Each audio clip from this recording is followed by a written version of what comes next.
Agreement sign பண்ணி lock பண்ணி வச்சுட்டாங்க. நான் 7 மாசம் ப்ராஜெக்ட் இல்லாம இருந்தேன் அப்படின்னாங்க. இந்த ஷூட்டிங்ல 2 மாசமா நடிச்சு முடிச்சக்கப்புறம் 2 months கழிச்சு தான் இந்த அக்ரிமெண்ட்டை சைன் பண்ணேன். ஏன் அப்போ உங்களுக்கு தெரியல நீங்க சைடு ரோல் தான் பண்ண போறீங்க, நீங்க மெயின் கதையில இல்ல, நீங்க வந்து ஒரு ஒன் ஆஃப் த ஒரு பிளேல தான் பண்ண போறீங்க, உங்களுக்கு தெரியாது. அப்போ எப்படி நீங்க 2 மாசம் நடிச்சு முடிச்சுட்டு அந்த அக்ரிமெண்ட் சைன் பண்ணீங்க? அப்புறம் அந்த அக்ரிமெண்ட் நீங்க வந்து வாசிச்சு நீங்க அதை வந்து மாடிஃபிகேஷன் பண்ணிக்கலாம், அக்ரிமெண்ட் சைன் பண்ண மாட்டேன்னு சொல்லி அப்படியே கிளம்பிக்கலாமே. ஏன்னா அந்த ப்ரொடக்ஷன் கம்பெனி அவ்வளவு நம்பிச்சு எல்லாத்துக்குமே.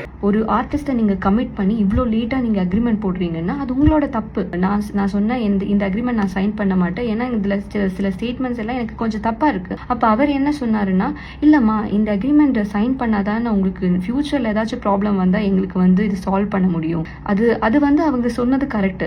அதனாலதான் என்னை கம்பல் பண்ணி ஏடிஸ் இதை விட்டு கால் பண்ணி மெசேஜ் பண்ணி என்னை கம்பல் பண்ணி தான் நான் வந்து ஐ சைன் தட் அக்ரிமெண்ட். ஆகஸ்ட்ல நான் என்ன கமிட் பண்ணிருக்காங்க, செப்டம்பர்ல ஷூட் போயிருக்கு.